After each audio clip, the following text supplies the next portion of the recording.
We are Rogue Media Sports.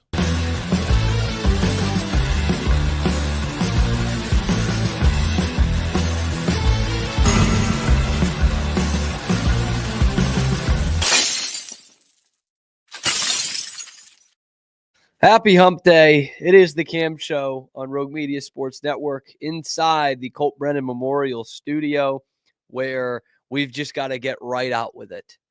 Zach Burke is here. Cam Stewart is here. We'll have Scotty and Pete later on in the show. But we've got to get right into this. Yesterday, it happened shortly after we got off the air here. The Boston Bruins have fired head coach Jim Montgomery. Joe Sacco comes in to take his place. So that's why we have to move up our Bruins expert, Matt Barry, to Wednesday. Let's bring Matt in here as the news has finally happened, Matt. I know there are other things that need to happen for this team to even get on the right track, and we'll go over that in due course here. But first off, your gut reaction to yesterday when Jim Montgomery did not survive that embarrassing loss to the Columbus Blue Jackets Monday night. Well, I think there's a couple layers to it. I think that first it's, on the surface, it seems unfair because the roster's flawed and the players now, this is their third coach in 7 years. And you start to wonder if the core has anything to do with the, sort of the decline of the team. And also who they brought in this year who haven't been performing at all, and Elias Lindholm and Nikita Zadorov.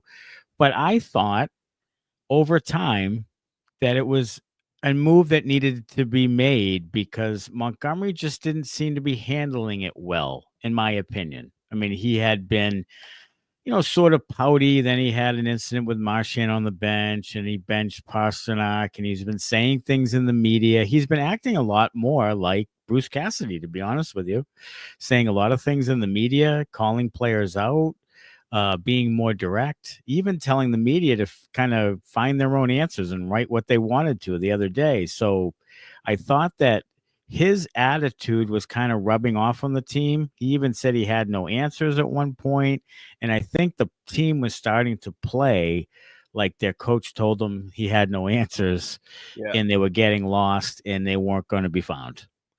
And so based off that, like how much of that does fall onto the core? Because I mean, some people can say, well, he tried all he could. He did have a public spat with Marchand. He did bench Pastrnak for an entire third period. I mean, he all but healthy scratched some of their best players because they weren't performing. So how much of that does go then like, all right, coach is gone, boogeyman's gone. Now you guys have to friggin' step up here. Well, you'd think that would be the case after Cassidy when the players basically said we don't want to play for Cassidy anymore. And the management listened and fired him. And then they bring in Montgomery, who's supposed to be more of a player's coach and a different voice and different type of guy. And he was for a bit. And even Montgomery said a couple of years ago that team kind of coached itself. I mean, it had great leadership. It had Bergeron but it also had Foligno. And guys in the locker room. And then last year it had Maroon. There were there were guys in there who could lead with their voice, and it helped the team. They've lost a lot of that. And this core right now, and the leadership right now, just doesn't seem to be as strong. Now, I'm not a big captain guy in professional sports. I think if you're grown men and make a lot of money, that you should go work as hard as you can. And why do you need some other grown man to tell you what to do and how to play hard and all that? But, it is necessary, I guess. And in this case, the Bruins leadership, has taken a step back. And I think that, Montgomery, I think is a good coach. He's by all accounts a very good guy. But I think that right now the team really has some holes that they need to fill. And but they're not this bad. And last year they had primarily a lot of the same players who won 47 games, and they've added Lindholm and Zadorov and some other guys. So they should be better, at least as good as last year, if not a little bit better. And they're not even close. And that has to fall on somebody. I think both can be true, that management hasn't done a great job, that the players aren't great. All three things can be true. That the players haven't been great, and Montgomery didn't do a great job either. So what do you do first? Well, you fire the coach, because that's what happens in professional sports. Mm-hmm. I think this was a good point. Kind of brought up by Steve Conroy on Twitter. He had said, there was all these people that were ready to drive Montgomery to the bus stop yesterday. And now they're talking about, he's a good coach, and it's these other people that need to go. And I'm thinking yeah, I mean, both those things can be true.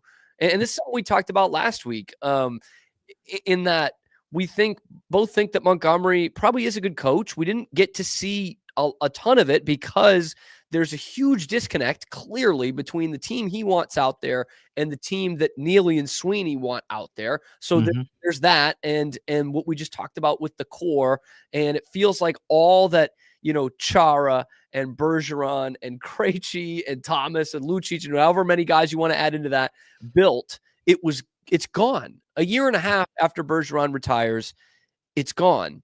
Mm-hmm. And it just amazes me that this is coach number 3 they get to fire. Yeah. Jack Adams, as we now know, but 3 Jack Adams Trophy winners. I mean, here's the thing. Typically, general managers don't get to do that. Now, this is a different case. The Bruins have had 4 general managers in the history of the world. Like, they just don't have, he's sitting in forever. O'Connell, Chiarelli, Sweeney is basically what it is. So, and Sweeney's been here 10 years, and he's, buddies with Charlie Jacobs, and Cam Neely is untouchable. He's Mr. Bruin. So they're not going to go first. They're going to go if it absolutely collapses. But here's the thing. The clock starts now on those guys, because now you can't fire another guy. You can't. The next hire, if they do make it, if they're able to make it, is going to be their last. I mean, they can't keep doing this. So at some point, the well runs dry there for them. I don't think Neely will ever be gone until he wants to leave, but I think Sweeney could be if they don't make the playoffs. And at the end of the day, that's what matters to the Jacobs family. Get me some ticket gates, and we're fine. And if they don't, then that's the only way you can be fired as general manager of the Bruins. So if they don't make it, that could happen. Okay, perfect. Because that's the next thing I was going to ask you is what is the shakeup going to need to be? And it's probably not getting the playoff gate.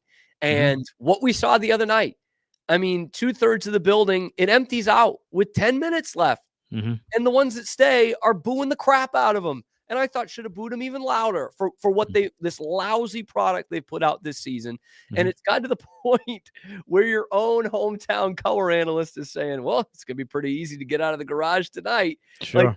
Is that what it's going to take to get the Jacobs to try something else? And I guess the add-on to that question is, are the Bruins now the way that we laughed at the Leafs for years in terms of being, a country club and good old English speaking Canadians play for the Leafs, and maybe not necessarily on the roster standpoint, but it was always Leafs guys, Toronto guys. And it feels like that's what has been happening with the Bruins. Chiarelli wasn't really a Bruins guy and had some success, kind of screwed him over at the end. And now it's Neely and it's Sweeney, and they're going to promote the guy they've had as the assistant coach for 10 years through a couple of different coaches.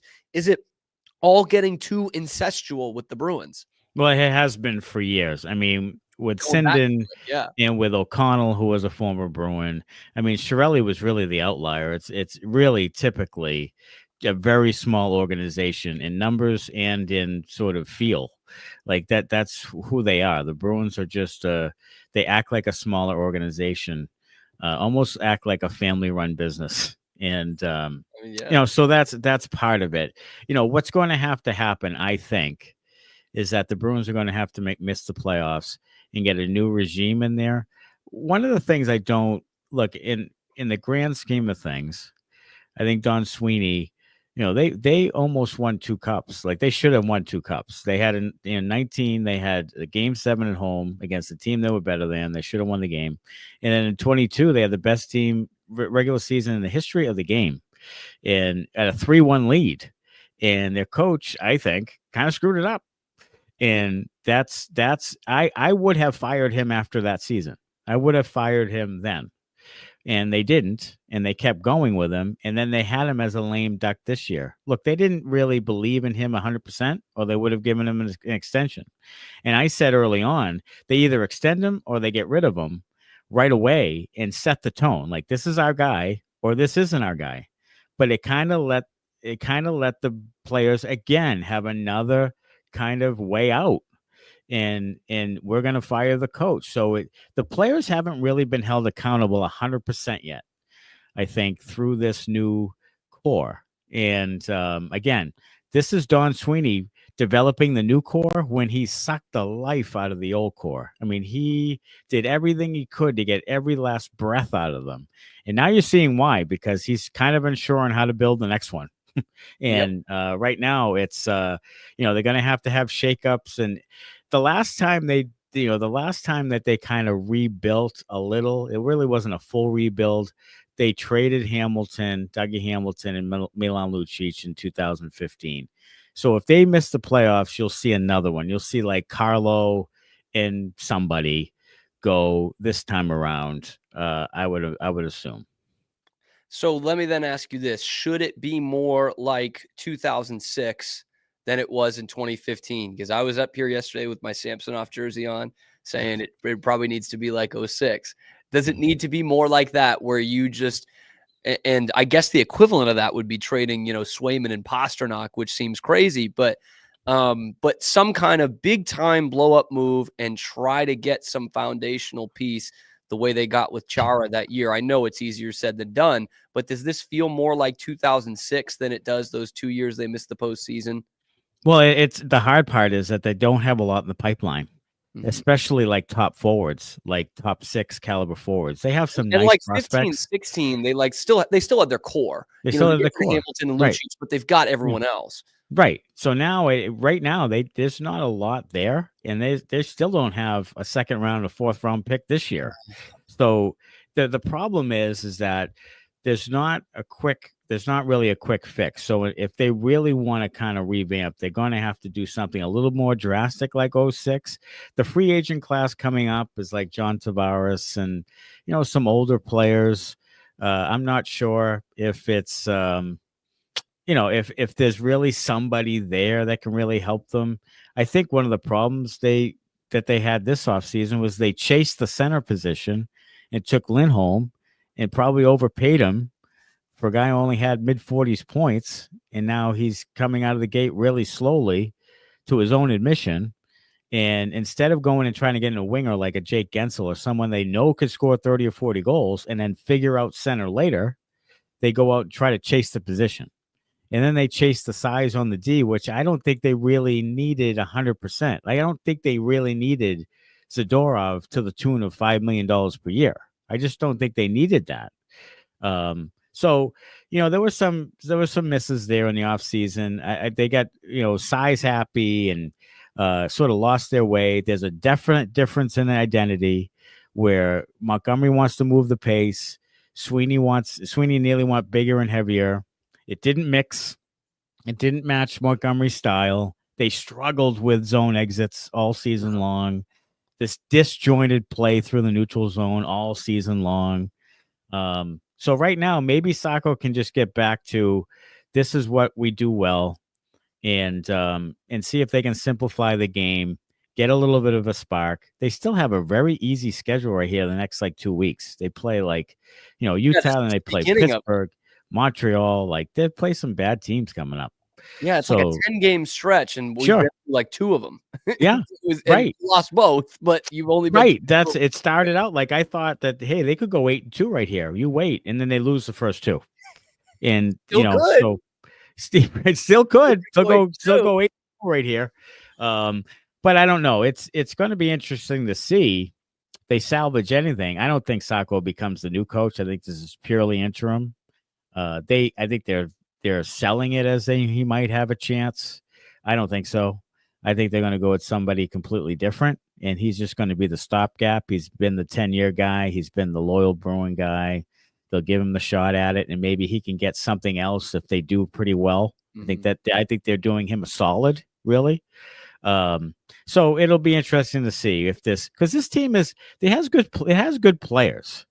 Like, I think we get a little bit caught up in Bruins cynical nation, where we love to hate our team and we say how everybody sucks. But at the end of the day, there's some good players here. So if they can get it together and they can get the goaltending back and their defensive structure back, they can win some games and make the playoffs. Really, and I really would expect it if they did, because they're the teams beneath them. Ottawa and Detroit, and they're not super great either. So they can definitely still make the playoffs. So Joe Sacco, interim basis. Do you see that as interim till the end of the season? Mm-hmm. Or is it one of these like, well, we're kind of on the lookout right now? I see it as interim till the end of the season, unless they completely still hit the skids. Like, if it's still not working and they're still playing pretty bad hockey, then they may go out and try to get their guy. But I would assume that this is going to be to the end of the year. And like I said, have Sacco, if they make the playoffs, it could help Sacco's career because he wants to be a head coach again. Mm-hmm. I don't think it'll be here, but they could kill two birds with one stone here and potentially get a spark, make the playoffs, do what Charlie Jacobs wants them to do, and also do a solid for Joe Sacco and get him another job. Yeah. Joe Sacco obviously does have some head coaching experience. He does. He actually he had one of the great coaching jobs in Avs history for what it did for them afterwards. So his last year they bottomed out and they end up getting a top pick, and they get Nathan McKinnon, and 8 or 9 years later they win the Stanley Cup. So there's some thanks to go around for Joe Sacco. So how bad does it need to get, or what point in the season do we need to get to for you to say, screw it, just tank the thing? I would say typically it's by American Thanksgiving that you have to be in the playoff hunt. I think the Bruins will still be there because there's such a logjam. It's only a week away. So now I would say Christmas. If you're not righted by Christmas, and toward the first of the year, then you have to really make, because then the trade deadline's around the corner. After the Four Nations tournament, trade deadline comes, like then you have to really decide who you want to go with, who you want to try to put out in the market, what your purpose is. Do you want to get picks? Do you want to get prospects? My podcast partner wants them to make a trade, try to get like an Alex Turcotte or someone who is a high draft pick, hasn't panned out, maybe still has some potential. Maybe try to get those guys. Pierre-Luc Dubois, guys like that. Yeah. But the other thing is that you really have to determine first and foremost, what kind of hockey team do you want to be? How are you going to build your roster, and how does it fit? Florida does an unbelievable job at this. Like, everybody has the same plan. They play the same way. They have done a great job in roster construction. The Bruins have to figure out, what do you want to be? And this is a faster league than they want to believe. I don't think the size and all that stuff is really what matters. I think what matters is speed and skill and toughness, and those things. I don't care if you're 6'5", if you're not that tough, you're not winning battles, what difference does it make? If you're not getting in front of the net and causing some havoc, what difference does it make? So they have to figure out who they want to be. I look at that Panthers team, because I was thinking about pretty much that exact sentiment you were talking about. I was thinking about it the other night, and I'm like, Brandon Montour's not that big. No. Evan Rodriguez is not that big. No. But he gets in the corners. These guys, they get in the corners. They play good, sound defensive hockey. And like you just said there, they get to the friggin' net. And this team, I'm like, you don't have the skill right now to outskill everybody. Just throw everything at the net. That is where I've been at for like 3 weeks now. Right. David Pastrnak in a big game, just 0 shots on goal. 0 shots on net. Incredible effort. Incredible, truly. But this felt really dire Monday night. And it did. It's better than what most teams die. Right. And I said, like, Montgomery's probably the 8th thing wrong with this team. Like, it's probably not even his fault or whatever. But your team can't look like that when you're the coach. Like, it just can't. Like, this is what I don't get with people. Like, people are saying, well, geez, what a disservice. But your team looked so bad and is so much more talented than that, then how would you keep your job? How would you justify that? Like some of that is on you. Like I get it. He was dealt a bad hand, sure, but some of that has to be on you. And again, you don't fire everyone else. You have to fire the coach first. That's your first crack at it. That's your first, little try at getting a spark. Is firing the coach. It's the easiest thing to do. His contract is ending. It's such a layup. And he didn't make it any harder for them. Like, he made it pretty easy for them by sort of acting the way he did the last month. Yeah. So I don't really have that much sympathy, just because I thought he could have handled it better. I did kind of, what was ringing in my head was the words of Bill Parcells to some extent, of if they want you to cook the dinner, they might as well let you buy some of the groceries. Yeah, like, right. That disconnect just became more and more apparent. Like, night after night after night, it was like, this is not, no one's on the same page. Well, here's another little sneaky thing he did a couple weeks ago. I don't know if you noticed this, but he said, someone asked him about roster call-ups, and he said, well, that's Don Sweeney and Evan Gold. Like, not me. So it was a little subtle thing of like, I don't pick the roster, so these are the guys they dealt me, and that just seems wrong in so many levels. Like, so I get that part. Like, that's stupid. Like, this guy wants to play a certain style, and you're force feeding him these guys that, Jeffrey VL. No offense to Jeff, but. What difference does it make? Why doesn't so he take out Cole Koepke just to get Jeff VL in there to have one how to play a little bit stupid fight, and that's it? Like, he had no shots. He just played 7 minutes. Like, what are you doing?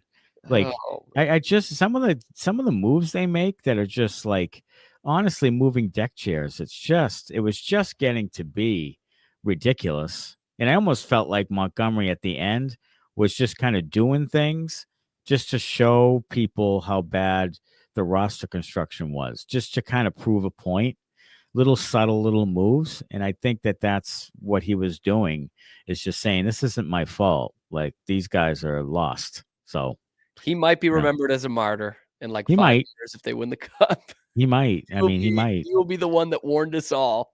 Right. Oh, right. Man. Right. Matt Barrie, Bruins Benders podcast. New episode drops tomorrow. Usually we have you on the day it drops, but we had to move this up. And post game tomorrow as well. I'm guessing this will just be this episode is going to be mainly a major breakdown of what we just talked about. It's going to be Monty, and it's going to be Sacco. It's going to be what moves happen next. Is going to be who. There was a little bit of a report I heard about Carlo and the Blue Jackets, some sort of connection there. I don't know what return that would be, but I think you're going to start seeing some rumblings about, and Carlo's a guy. I mean, he's got some term left, a really friendly contract. He's a good player. He's a right D stay-at-home guy that's very solid. So he would be a commodity. For a team that making a run need some defensive stability. So he would be the one guy, I think, first who would probably go. So we'll talk about that too on the pod. But it's great. Hey, this whole thing has been great for podcasting because people are pissed and listening and commenting, and the passion comes out, Love it. It is great for ratings. Matt Barrie, Bruins Benders, thank you so much. You got it, as we break down the Jim Montgomery firing. We're going to talk about the Celtics' big win last night. Can there be a big win in the NBA on November 20th? We'll break it down next on The Cam Show.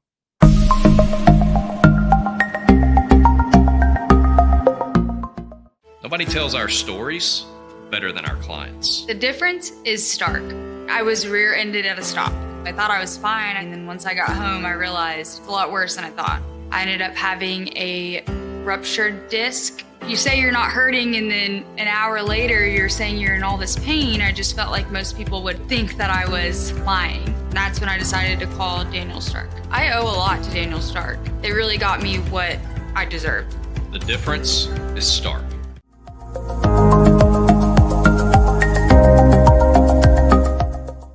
We definitely love our relationship and love Extraco. It's been an amazing experience. They made the PPP process easier. They were reaching out to me saying, what can I do to help you? That made a huge difference because my stress level, when we shut down, to afterwards was night and day. Our experience with Extraco has been phenomenal since the very beginning, so we love Extraco.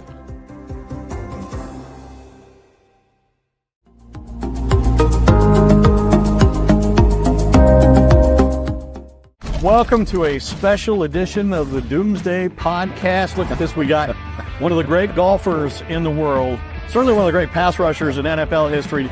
But he also had a vision for you. And so it was like you had the best of both worlds, right? You had somebody on you early, and then you had somebody who was maybe more relaxed. What were a couple of your biggest takeaways? The person you referred to that I spoke with, I've spoken to some personnel people and general managers of the league to get some, independent, objective assessments of the players the Cowboys picked, and we'll go through that. Has the general manager changed at all in the draft room?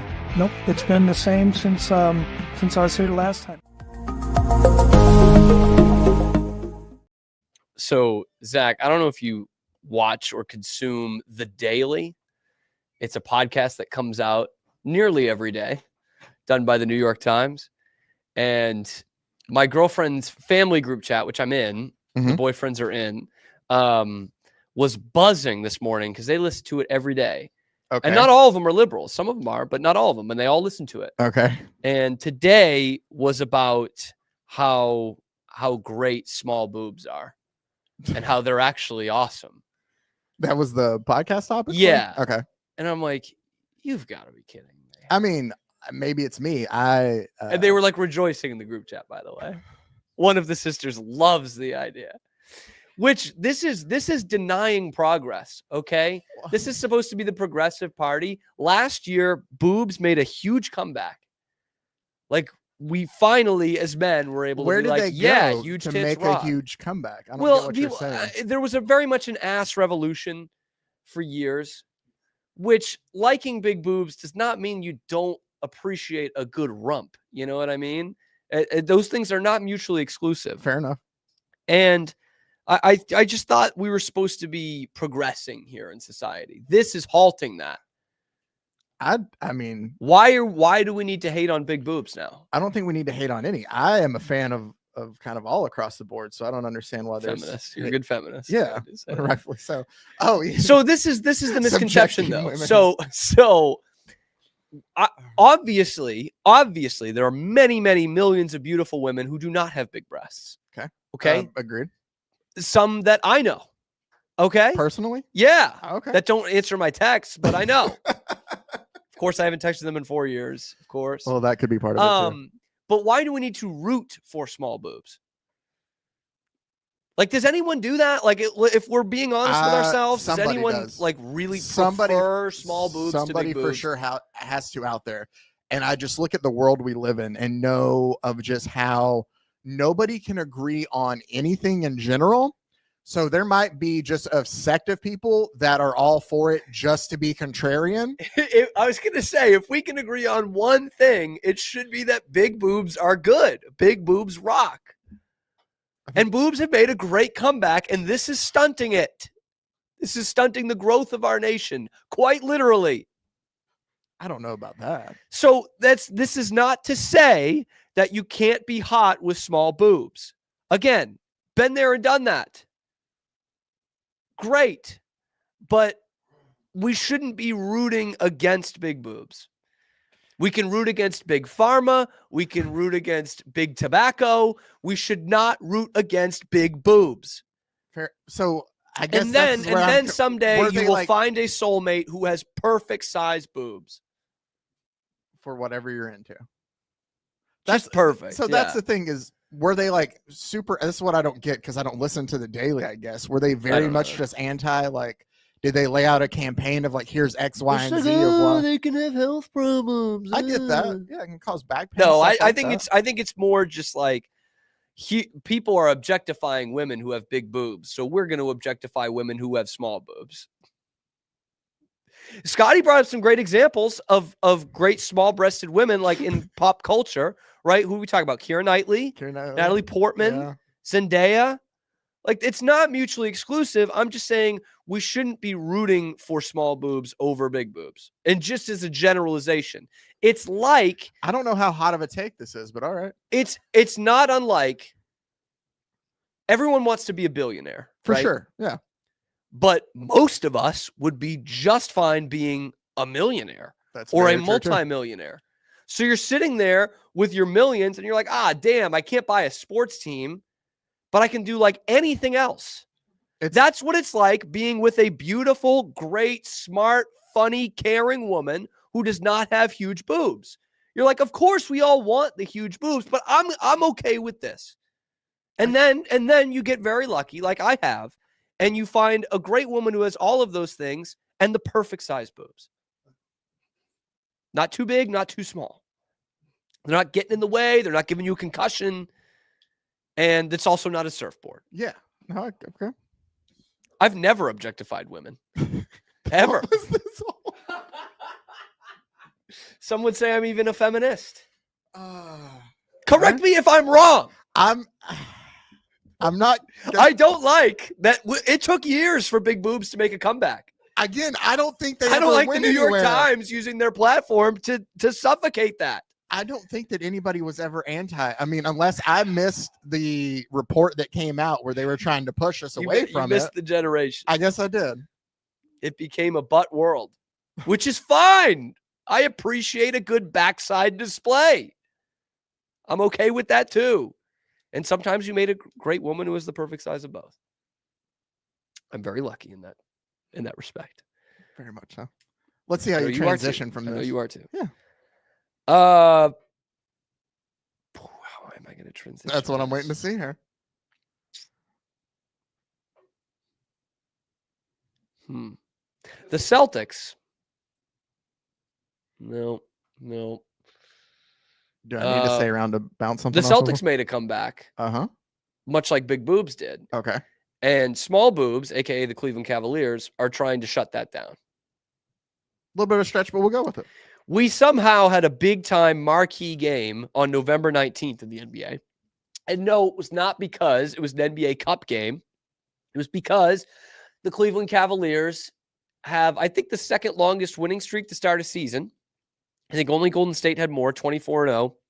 But your Rockets at one point had 15-0, and the Cavs had 15-0 going into last night. But if you go on to the Google site today, and you type in, are there any undefeated teams in the NBA? It will say, hell no, there's not. You can't just walk into the house of the champs and expect to come out undefeated. I'm sorry. It doesn't work like that. It almost did work like that because the Celtics had a 21-point lead in the second half, and it got down to 2. And there was a nice little 22-7 run by Cleveland. But this was a high-quality NBA basketball game. The Celtics were red hot from 3. At one point, they were 18 for 26. And then the old heads, they were really laughing it up because then the Celtics started missing. They started missing threes, and the Cavs started making a comeback. I said it to you yesterday, Zach. I think this Cavs team's legit. I don't know that they're going to be like the challenge to the Celtics, but they could be.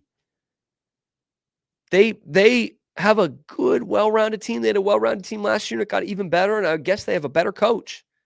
Kenny Atkinson.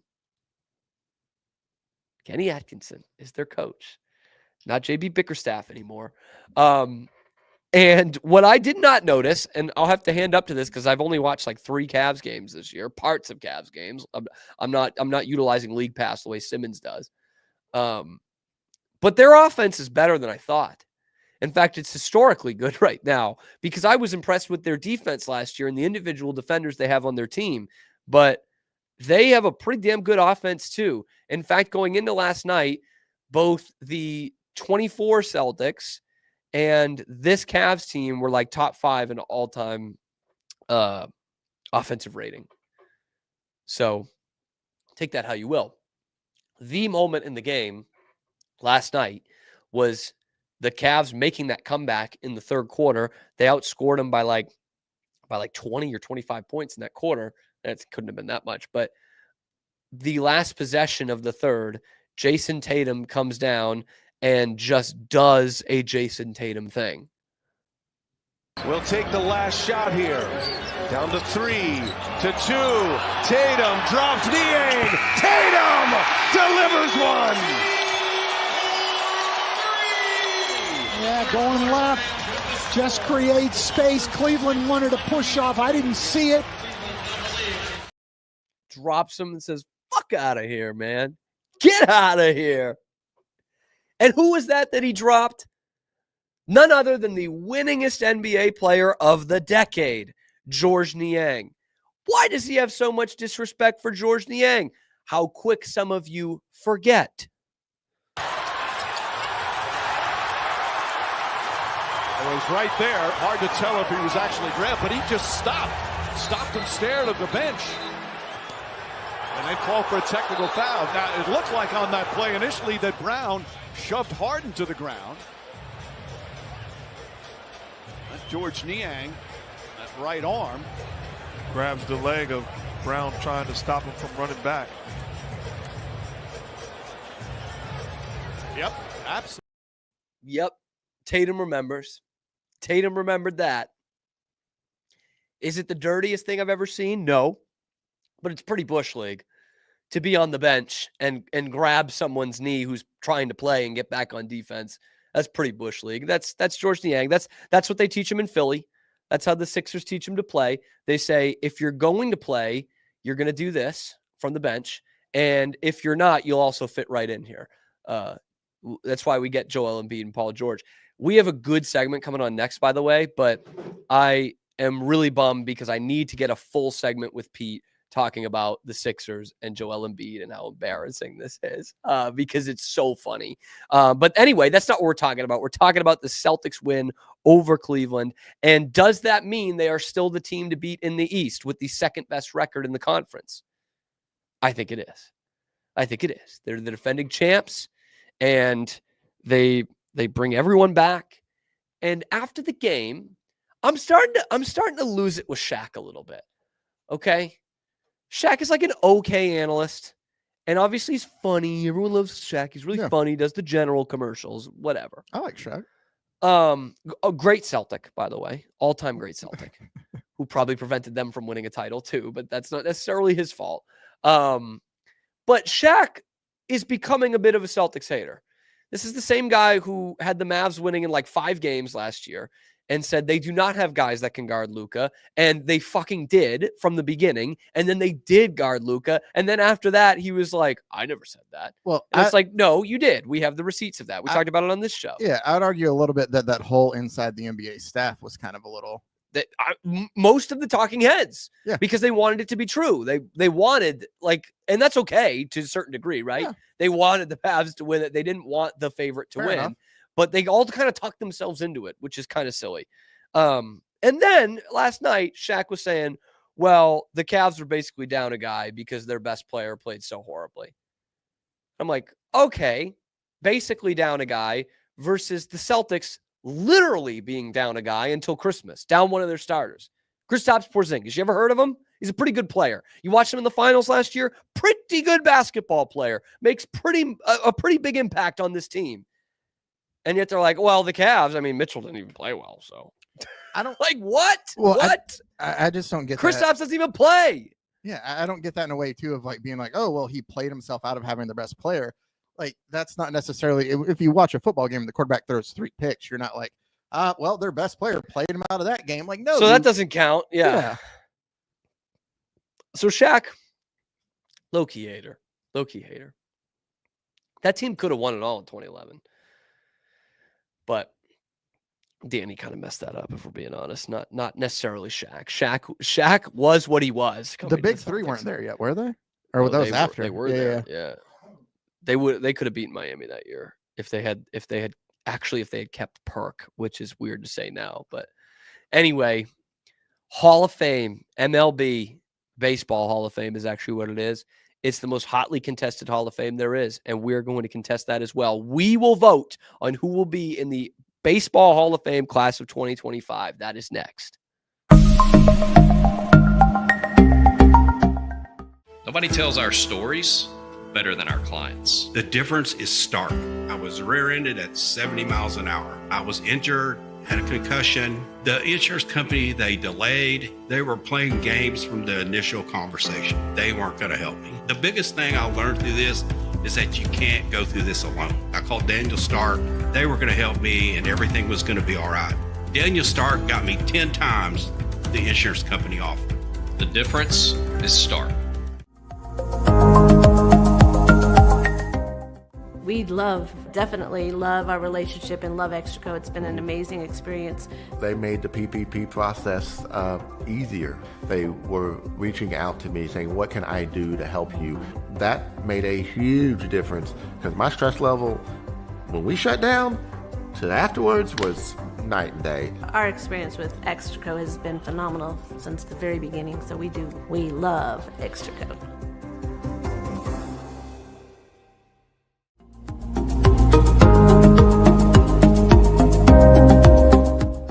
It is Matt Mosley, and it's the Obstructed View podcast, Rogue Media Network. I think they're learning that there's really no wonderful view of me. See, I feel like they think this feed's going to be really wonderful. There must have been no BS, like 20 scouts, 15 to 20 NBA scouts there to see him, and he was top 5. When your old number wasn't working, I went through various channels to track you down. So unfortunately, you can never get away from me. But I'm happy. Man. I'm happy to have you today. No, thanks for having me. And you know we always family, no matter where I'm at.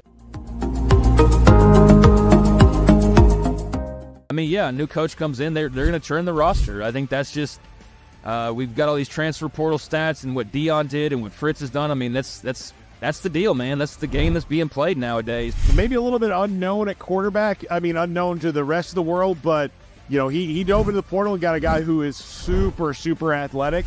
South Dakota State's really good. Give us a little bit of breakdown about what they can do and what Oklahoma State needs to be worried about. But look at that form right there. I need to say nothing else about this because I found one.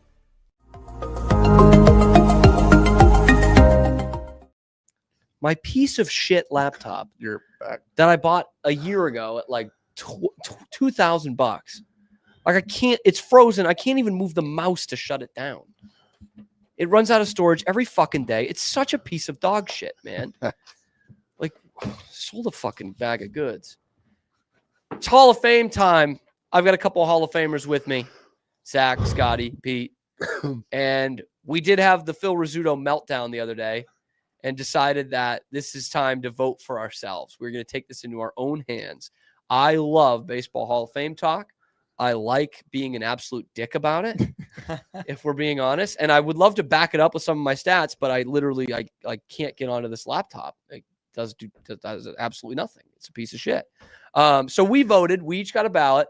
And what we're going to do is we're not even necessarily going to go through our ballots first. We're going to go through who has won from the group. So I don't even know. What do you mean who has won? Like who got in? Who got elected? Oh, okay.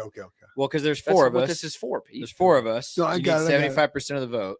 And then we'll cover the ballot. Anyone that got at least 3 votes. So this is real. This is real Hall of Fame standards. So do we then we can find out who just drops off the ballot entirely? Yeah. I guess the ones who got no votes. Yeah. All right. Let's see who is in the Baseball Hall of Fame class of 2025. Brought to you by the Cam Show. Our first member was Carlos Beltran. Beltran. Everybody cool with Carlos? Yeah, I mean, I didn't vote for him, but I was very close to not voting for Beltran because he didn't lead the league in anything offensively in his whole career. Well, I'll get into something once. So I don't love that, but I used a lot. I'm going to bring this up a ton. I use similarity scores on Baseball Reference quite a bit. Solid. Yeah. Now, is it a perfect science? No, because it just goes based off stats. Now you're saying, Cam, that sounds like the perfect science, but it doesn't take environments into account, which we'll get into for some other players later.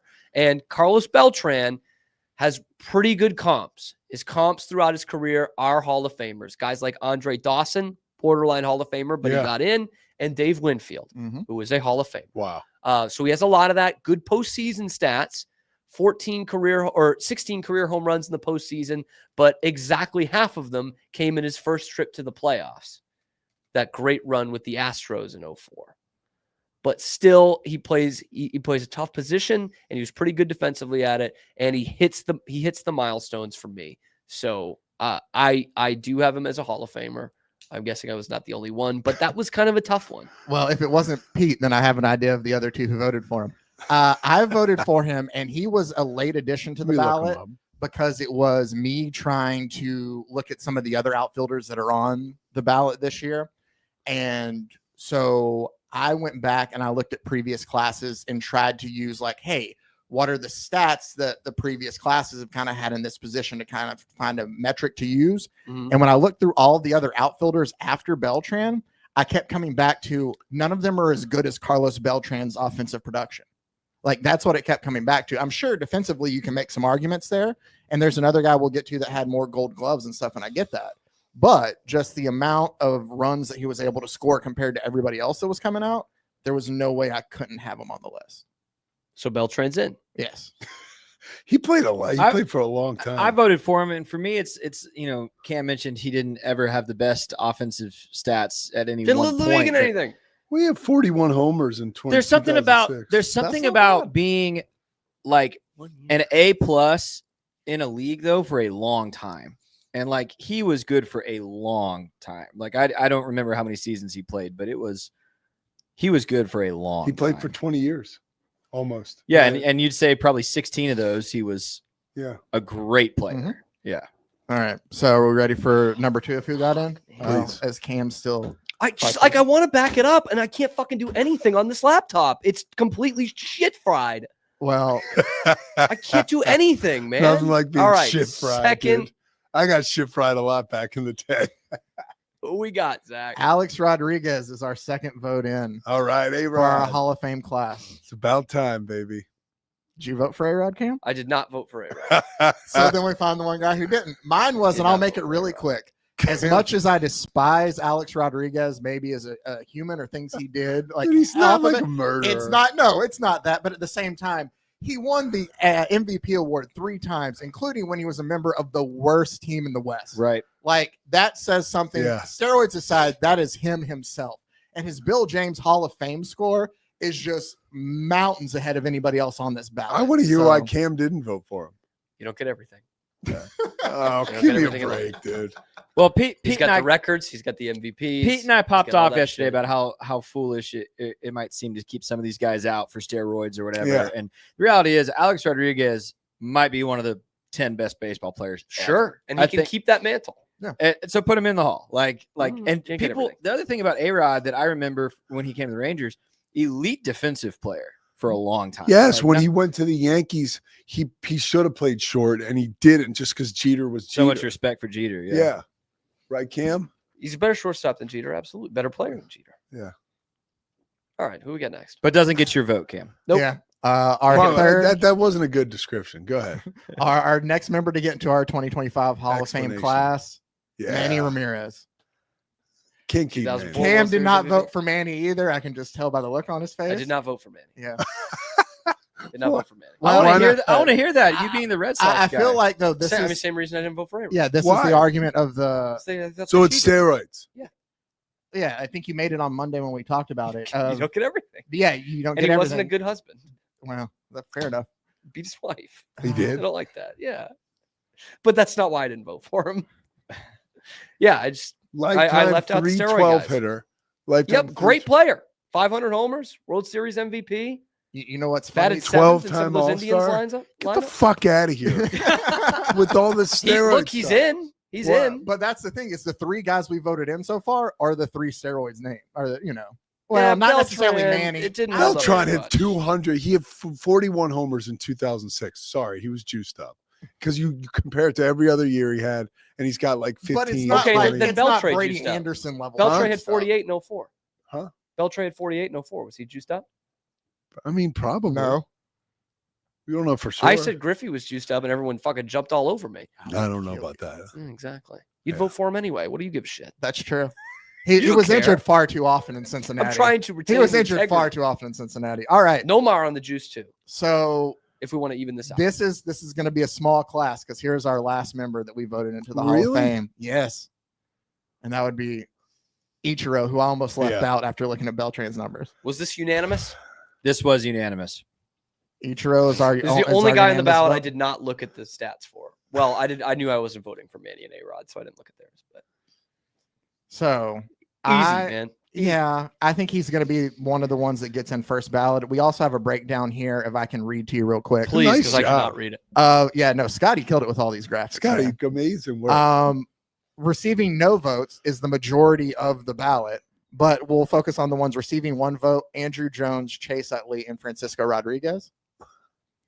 Sorry, that was one vote you said? All of these guys received one vote. Who was it? Sorry. Andrew Jones, Chase Utley, Francisco Rodriguez. Okay. I didn't vote for any of them. Neither did I. Jones and K-Rod were on my ballot. Chase Utley on yours, Pete? Yeah. Okay. Philly. Can I ask you who in their right mind would vote for Bobby Abreu? Hey, he won a home run derby. One of us here did. No, nobody voted for Bobby Abreu. Nobody voted for Bobby Abreu. I thought you. I voted for Beltran. Yeah, no. Like he was a Philly. Bobby, if you look at the advanced stats, like if you're a stat nerd, he has a decent case. It's probably still not good enough, but like he was just an underrated player. Dude, for a long he was time. with the Phillies for a while. Yeah, good hitter. And I don't like. There was nothing about Bobby Abreu that got me super charged up. He was always the guy that had a ton of potential and never really met it. 20 years ago, he wouldn't even be on the ballot. That's true. Yeah, facts. The guys that did get multiple votes, or 2 votes, Felix Hernandez, Andy Pettit, Jimmy Rollins, CC Sabathia, which is a travesty he didn't get a third one, and Billy Wagner. Yeah, I was most shocked that only 2 of us voted for CC. I want to hear the people who did not vote for CC. I would like to hear that. You want to go first? You go first. Yeah, hit me with this.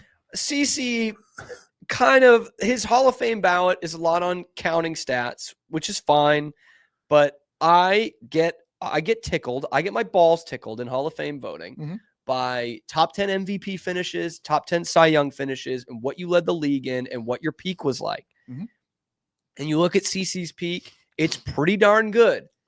And if I thought about it for a couple more days, maybe I vote him in.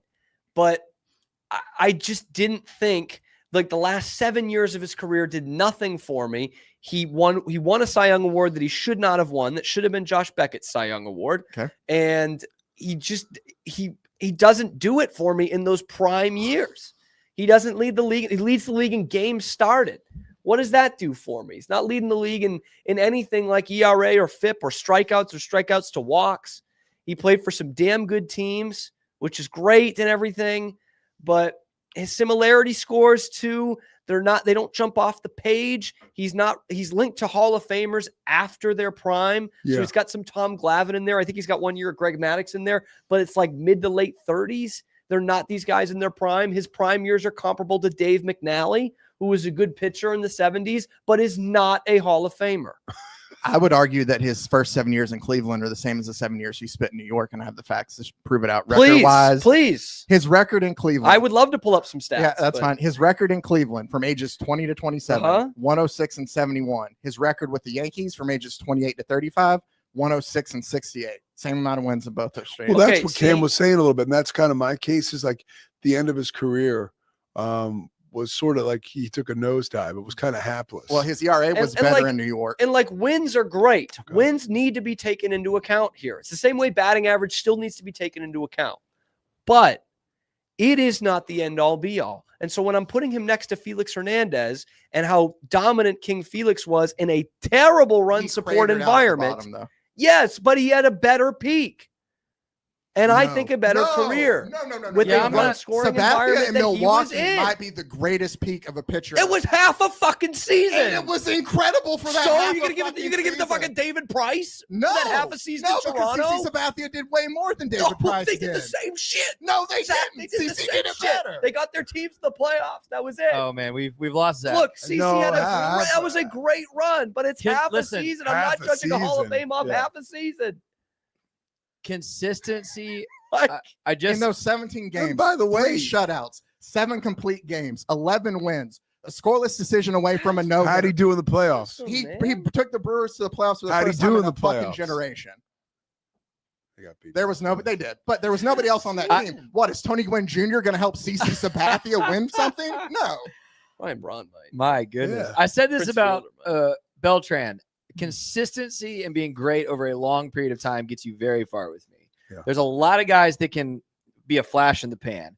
CC was a top 5 to 8 pitcher for 12 years? I mean, No. yes, he Come was. on, a top 5 pitcher for 12 years.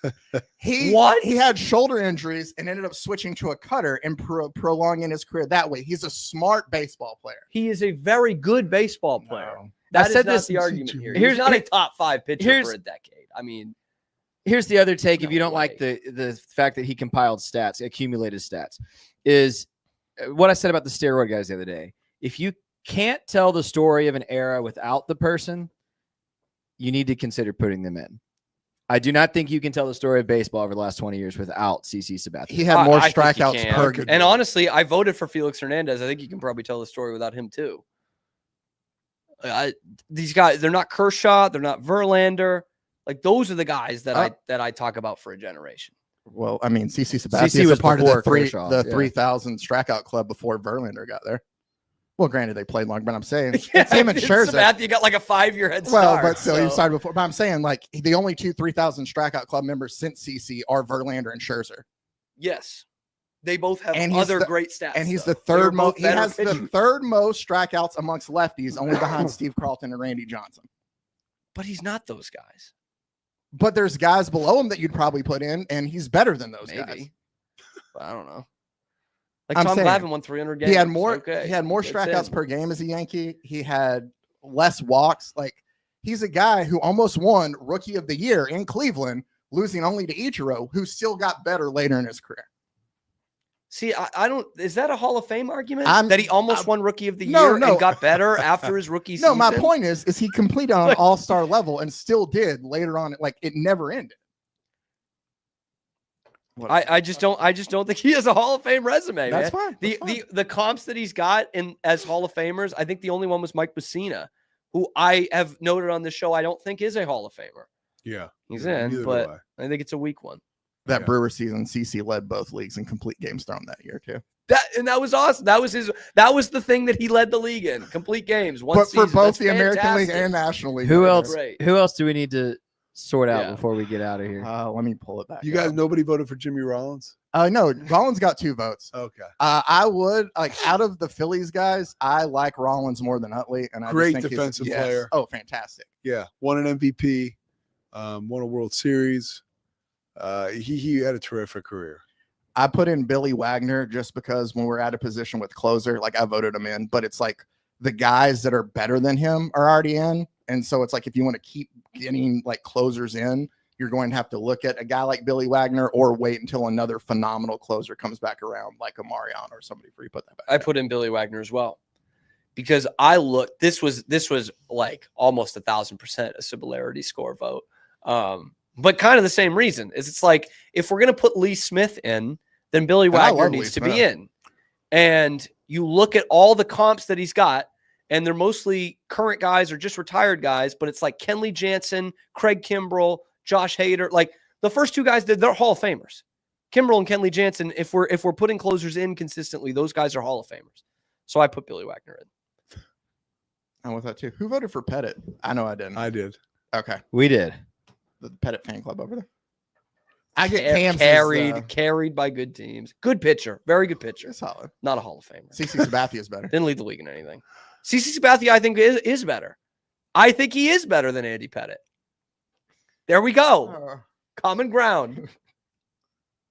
He's a great guy, Andy Pettit. I got to interview him. Yeah, once. great guy. He's the Was only he- one who can admit to was he still in the league? performance-enhancing drugs, and everyone's just like, No, yeah, it was, okay, it was he's like nice. his son was pitching I don't vote for for steroid a guys. smaller school in Texas, and Oh. I did a Baylor game when he played last year, so he came up in the booth. Oh, that's nice. Sam Houston. Yeah. I think so. Yeah, he was awesome. He was like really awesome. He was Pat Combs' buddy. Yeah, I don't vote for steroid guys. Fair Why enough. not? I mean, At least you stuck to So- that. Get voted. were you the person who commented on that short that Scotty and I put up? You don't know what you're talking about. Was that you? Wait, what? I wish. I will now. I didn't see that comment, but I already love it. Oh man. All No, right, it's so that's you our Hall don't of know Fame how class. wrong you are. Listen. That's what it was. So their last one picture, there's our Hall of Fame class for the 2025 season. I only voted Biggest for half of boobs them. in that picture. Beltran is sneaky. Manny? Honestly. Manny, no. I think it's question. Manny. No. Yeah, it's Manny. Hey, Rod's getting kind of wider. Dude, A-Rod Not is in those such a pictures. piece of work. I A-Rod's just probably in I shape, need him though. to get into the Hall of Fame so he can just like have like an A-Rod thing. He's such a piece of Do you work. think Jeter would be kind of frustrated seeing A-Rod there in the hall? I don't know how the two of those. Jeter would have to be up there too. Hey, Yeah. They do some photo ops. I mean, they seem to carry themselves. Just Well, fine. I was gonna say, they work They've together never a shown lot. a lot of That's true on animosity Fox, towards each yeah. other. Yeah. No. I think it's something that maybe more might be in the past though. I'm going to tell you, who would get, the guys that would get pissed if A-Rod gets in are the guys that have already gotten gypped and Like are no Gary longer Sheffield.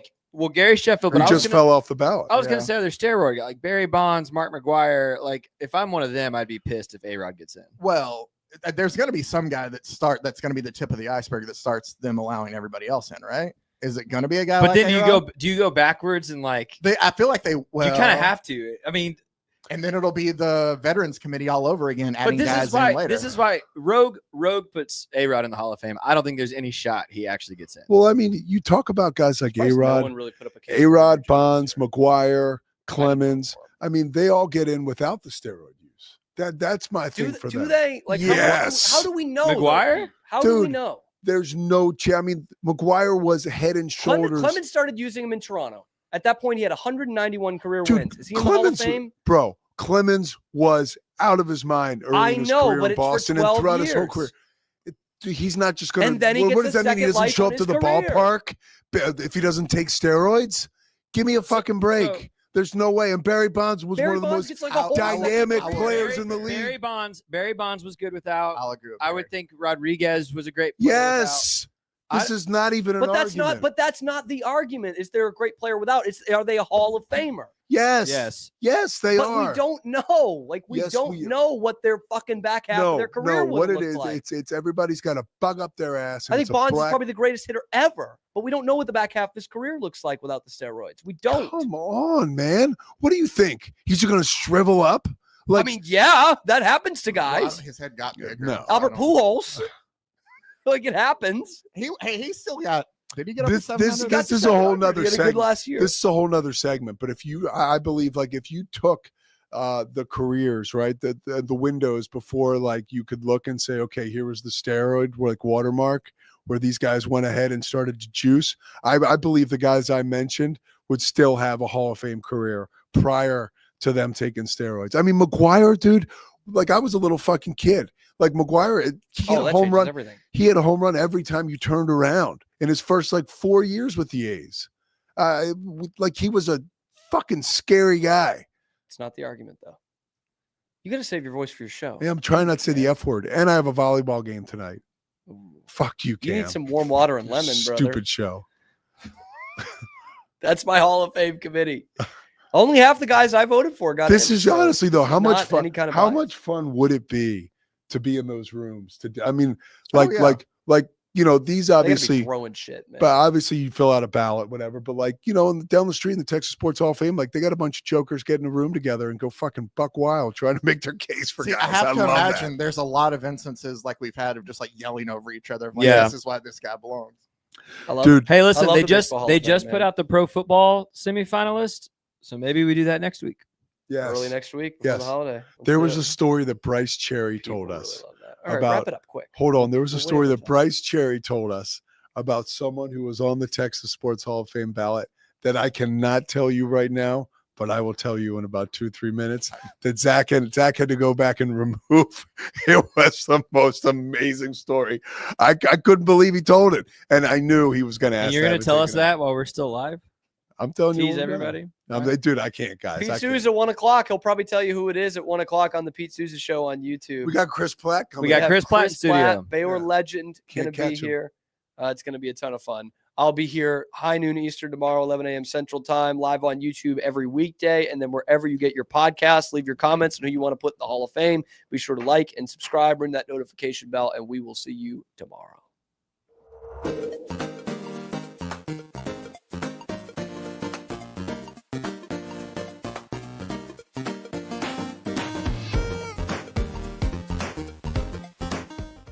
You are here with your shoot first point guard, Corey Dickman. Also, if you're not creating new fans in a small market, then you're not creating that base of people to go to games and pay for merchandise and pay for stuff and concessions at the Moda Center and yada yada. Yeah, let's talk draft. That's the only thing we have to look forward to. The only thing we have to look forward to.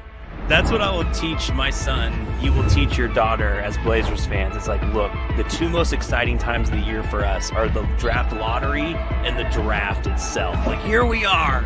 This is our thing. Give me some memories and thoughts. I know you had mentioned kind of the first time you had met Bill. What were some of those first memories that came back when you heard the news?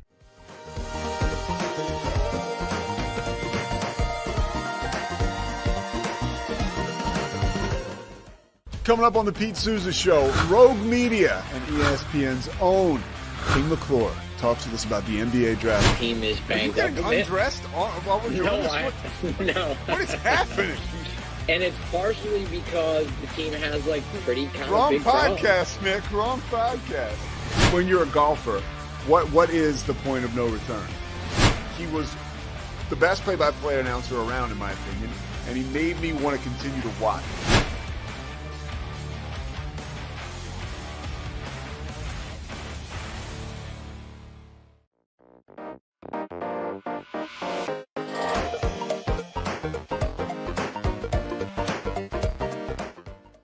We definitely love our relationship and love Extraco. It's been an amazing experience. They made the PPP process easier. They were reaching out to me saying, what can I do to help you? That made a huge difference because my stress level, when we shut down, to afterwards was night and day. Our experience with Extraco has been phenomenal since the very beginning, so we love Extraco.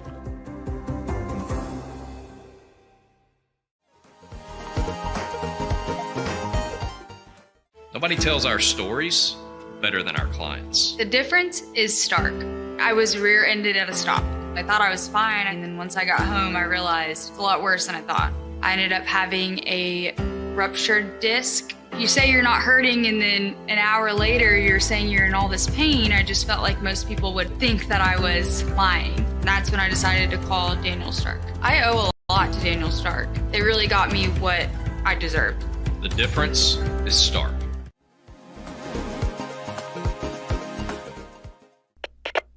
We are Rogue Media Sports.